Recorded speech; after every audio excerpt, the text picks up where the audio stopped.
Hey y'all, it's Crystal. Thanks for coming by today. I'm going to just quickly do an August reading wrap up because I have a little bit of time. I mean, it might be a little weird. It's kind of in the evening, but whatever. It's September 1st, so August is officially over. So let's chat about the 6 books that I read in August. And, 6 maybe doesn't seem like a lot as my usual, but I don't know. I've like in couple of previous videos, I've just been feeling some type of way. So I've not been doing a ton of reading. And it's fine. I'm just kind of rolling with things right now. But I really enjoyed the month that I did, the books I did get to. And so, yeah, let's just chat about them. Of course, I was a co-host for Garbaugust. A very bad co-host, actually. I feel really bad because I didn't really do many Garbaugusty things. I read maybe like 2 books that I would consider counting for Garbaugust. It is what it is right now. I did read quite a few things for August, though, which I'm kind of excited about. So August is a YA reading event hosted by Mary Andre over at Books and Bogadillos and Suey's Book Manor. So I really had a great time with August and getting into a few YA books.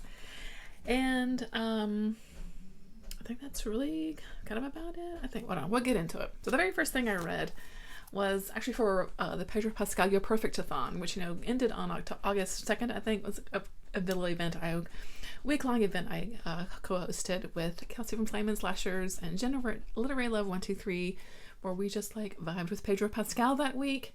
And one of the prompts was to listen to an audiobook narrated by Pedro Pascal, so I, along with many others, listened to Dear Mr. Henshaw by Beverly Cleary.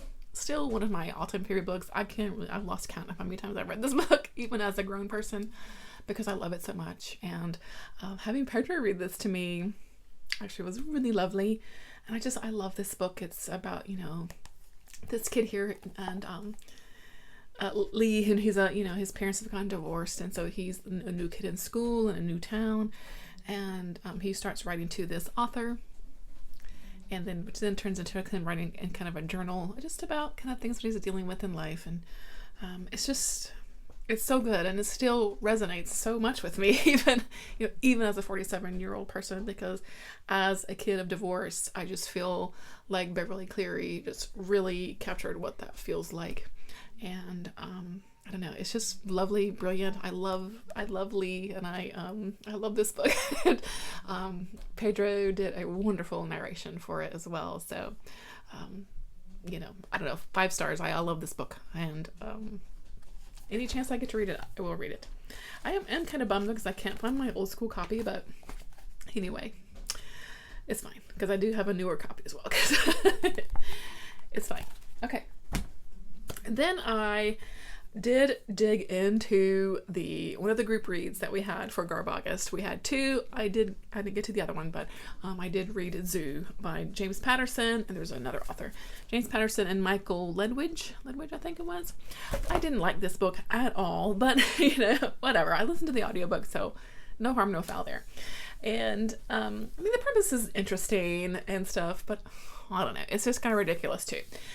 Basically, animals all over the world are turning uber violent and things like that, and of course the most interesting man in the world is is the only one who is figuring out what's going on. He's some kind of scientist. I don't know, it doesn't even really matter, but I don't know. I don't really know how to explain it other than I really didn't like it, but some of our co-hosts liked it. Some other folks enjoyed it just for the good time that it was, I finished it, so there's that. But, I don't know. It is what it is.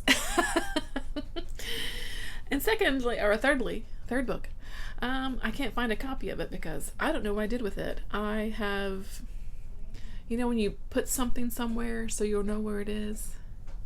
Yeah, I now don't know where it is. So, but it is a Star Trek book. Look at me finally participating in the Summer of Trek. Yeah, after several years, saying I'm going to read some Star Trek books in the summertime. Never do. Yes, I did this time. This is Dreadnought. This is by Diane, Carey.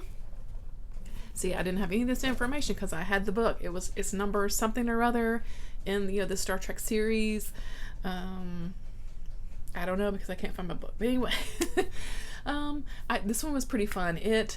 One thing it's not necessary. Okay, this is an Enterprise, Enterprise story, but the Enterprise characters are not our main characters. We're following this young woman who has just graduated from Starfleet, and she gets wrapped up into this whole thing, rigmarole, of getting, put onto the Enterprise because this big Dreadnought ship has been, almost said kidnapped. That's not the word I'm looking for. Stolen. By this sort of rogue captain who has these kind of eugenic ideas about Klingons and Romulans.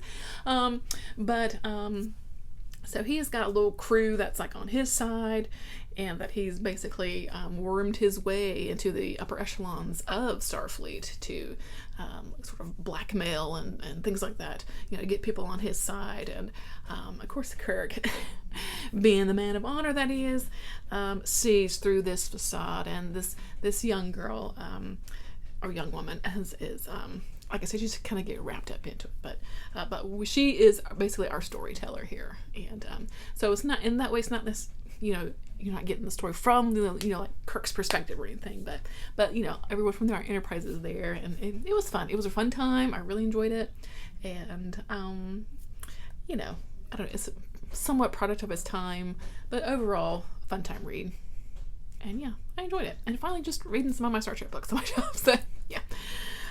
Then I had an audiobook hold come in. You know how Libby does me. You know how she does.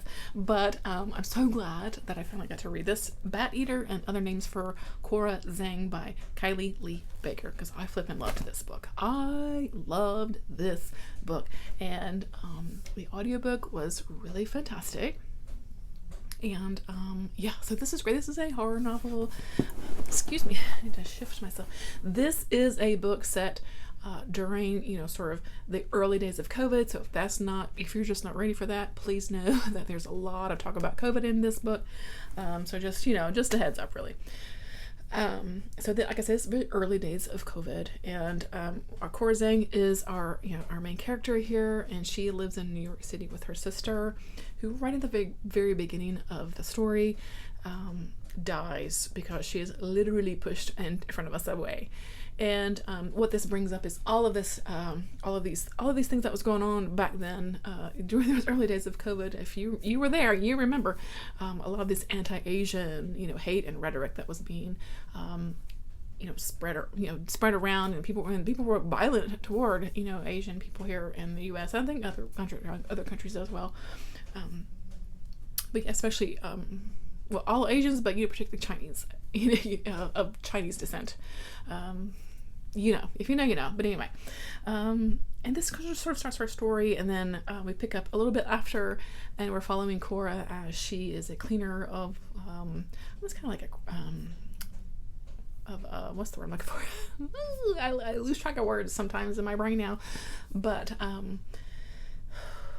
like murder scenes or like death scenes, things like that, and she cleans up, and she's continually now, she and the two other people that she works with are cleaning up quite a lot of Asian American crime scenes, basically. And this whole sort of story unfolds about who is killing all these Asian and Asian American people in not just New York City, but there's just it's a multi-layered type of story, of course, dealing with sort of the general racism, and then just how things were in those early days of COVID, and how everything was, people weren't going out as much, and even in a place like New York City, there were it kind of felt like a ghost town in some areas and things like that. So it was just this definitely very eeriness to it, and a great buildup of sort of tension and figuring out what's going on with all these murdered people, and then how, of course, personally, she was feeling, of course, because the violence affected her, personally through her family, and then personally through her work. And it was very interesting. I really loved it. I thought it was very effective, just very compelling, really wonderful characters. I was really upset at times, and Yeah, it was very effective. I really love this book. I absolutely recommend it. There are some brutal things there. They are talking about cleaning up, murder scenes and things like that. So there's a bit of brutality here, but yeah, really good stuff here. So highly recommend it if you hadn't gotten to that one yet. No, this was a new release earlier part of this year, I think it was. Yeah, really good. I really liked it. Okay, and then a couple of stories a couple of books I read for August. Would be I'm Not Dying With You Tonight by Kimberly Jones. And this I really enjoyed. It is almost, again, kind of topical, kind of like Bat Eater. But we're following two teenage high schoolers, two girls. It's a white girl and a black girl, and one of our white girl characters kind of new to the Atlanta area. This is set in Atlanta, and she's new to the high school, and she's kind of so she doesn't really know anybody. She's kind of an outsider trying to fit in, things like that. And then we've got our other character who is from the area, so she does, but like kind of from different parts of the neighborhoods, right?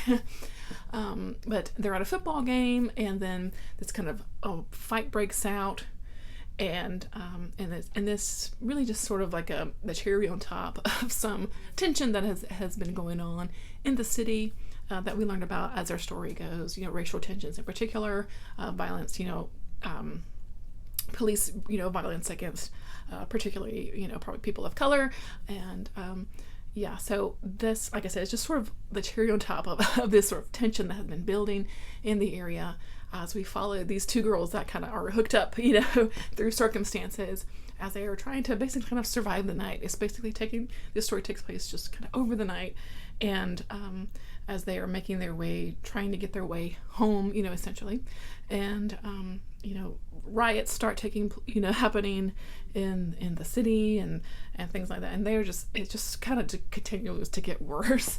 And as they learn about each other, they have different lives, but they kind of deal with the same things, and they learn about each other's stories and things like that. And I really enjoyed this. The characters I thought were very interesting, and I really liked how this story was told. And yeah, I don't know what else to say, because I thought it was really just very very topical, of course, and but how it was told, yeah, I think it's very relatable in a way too. And yeah, I don't know, I really liked this. Very fast paced. It's like it just continues as you're kind of over the hours of the evening, as things, like I said, just continue to kind of get worse. You are very worried for these girls that are they gonna actually like make it out okay? And yeah, I really liked this very much, and I definitely recommend this as well. And let's see, I also I finished out the month with Blood in the Water by Tiffany D. Jackson. I guess officially this is a middle grade book, but I'd say higher aged middle grade for this one, just because it does talk about, there is an actual murdered person in here. So if you're like an 8-year-old reading it, I don't know, they could be sensitive to it. So I'd say higher into the middle grade, sort of lower YA kind of age maybe for this one, but it was really, really fantastic. I love Tiffany D. Jackson, and I was very interested to see kind of what she normally does YA stories. I was kind of interested to see what she would do with of a story aimed at, like I said, a lower age group, and of course she knocked it out of the park. And it's a really great summertime read, as well as it's set on Martha's Vineyard. And we're following our main character, and she is sent to Martha's Vineyard for the summer to kind of stay with this family there. They also have like a daughter that's, or not a daughter, but a granddaughter. They're staying with the grandparents of this family that, her family knew, kind of thing. Basically, her father is in prison right now due to charges of, I think, like embezzlement or something like that.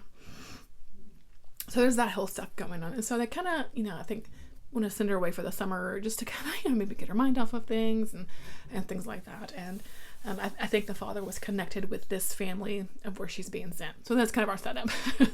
And yeah, so there's a girl there that's like her age that's going to be in the house, and then like a kind of older sister, teenager girl. And so it's kind of the family dynamic here. And then, like I said, the grandparents. And yeah, so she gets there, and she's learning. This is definitely sort of fish out of water type of story. This is not her scene. I think they live in, was it New York City? I can't remember now. I want to say New York City. And so yeah, she's used to city life, and this is an island and beach and beachy stuff, and a bit upper class as well. As I think if you kind of know anything about Martha's Vineyard, it just has this these old families that summer there, that kind of thing, and this family that she stayed with is of course no different. And even the Obamas stay there. This whole thing about, she's hoping to try to run into the Obamas, especially particularly Barack Obama, so that he can help her get her dad out of prison, because he's wrongfully accused of whatever, I think it was like an embezzlement type thing. Anyway, but right towards the beginning of the book, we do have, like I said, a murder that happens. One of the sort of young men who is a regular, family is a regular of the island, and the summers there and everything, has turned up dead. There is this whole thing about sharks in the air, which I think is sort of a little wink and a nod to Jaws, as that was filmed at Martha's Vineyard, and so they're like, was he like attacked by a shark and everything? But a story unfolds of what is actually going on here. And I'm gonna be honest, it definitely got a little dark, and that's why I want to say, older, maybe the older end of middle grade, for depending on your kids' sort of sensibilities, and because there's one scene where our main character is really put in like very serious danger, and I was like, what is going on here? Anyway, but again, I really liked this a lot as well. I just love the way Tiffany D. Jackson really, weaves this web of, tension and mystery. You're just kind of on the edge of your seat. And I really liked her main character because I just really liked her a lot. So, I liked it a lot. Yeah. Hey, guess what? I forgot a book. Yeah, I did. I forgot an entire book. But I forgot that right towards the end of the month, I did listen to the audiobook for One Perfect Couple by Ruth Ware. This was our August selection for the Death by TBR book club. And I put it on hold, and it came in just in the nick of time to finish in August. So this honestly was a lot of fun. It was really a lot of fun. It was a fast-paced, thrillery mystery type story. And it's perfect for summer. It really is. So this is the gist of the story is we're following, I forget how many now, is it 6 couples that are brought to this an island where there is this it's eventually going to be like a resort, but it's just getting finished, and they're going to use this island as the setting for this like reality show. You see what I'm saying? So they're reality show contestants. We're following our main character is sent there with her boyfriend, and like she's kind of our main, like I said, our main character. She's this like a scientist lady, and she's kind of in between, kind of like can get a break from her work. There's not a lot of work for her to do, grant money, that kind of stuff. And her boyfriend is a kind of model, wannabe actor, in that game. And so he thinks that this would be a smart move for his career. They've been together a few years, so, they seem to be pretty, like, solid. And, so she's like, okay, this is not really my thing, but, whatever, I'll go along with you. And so they get to the island, and this huge storm happens, and they're basically stranded there. And not too long later, people turn up dead, and their story goes from there as we are figuring out what's going on, who's doing what why, the what, and the hows. Yeah, so it was very gripping. I would say it's a page turner, but I wasn't page turning anything. But yeah, it was very entertaining, I will say. And the setting of this island where they have limited supplies, because again, it's not an inhabited island. This resort was just newly built. They're kind of letting them use the place before they get it going to have like real guests and things there, so they're not like fully stocked with supplies and all that kind of thing, and so yeah, it was kind of dire situations that kind of made you like, what would you do in that situation? What kind of person would you be? Yeah, it was very interesting, really fun, and I liked seeing the story unfold. So I would recommend it. It was a fun time. So yeah, just wanted to mention that because I totally forgot about that entire book. All right. And that's it. That was my August. So I didn't read a ton, but I didn't really like most everything I read besides Zoo. I really didn't like that book. but I had a great time, and even though I wasn't super active with Garbaugust this August, it's always fun to watch people's videos and everything, which I'm horrendously behind watching videos, just so you know. I'm trying to catch up. Whew, it's rough out there. But yeah, so like I said, it's September now, so we are moving on. It's getting, fallish time. It's time. It's here. Yeah. So let me know what you read for August, and did you read Zoo with us? Well, let me know what you thought about if you did. And I hope that you're doing well and hanging in there and had a good summer as we're transitioning into a new season. And thanks for watching as always. And I really truly appreciate your time, because I know how it is trying to watch. Your watch later list gets longer and longer and longer if you're like me at all. So I'm gonna leave it here, and I'll catch you next one. All right, bye guys.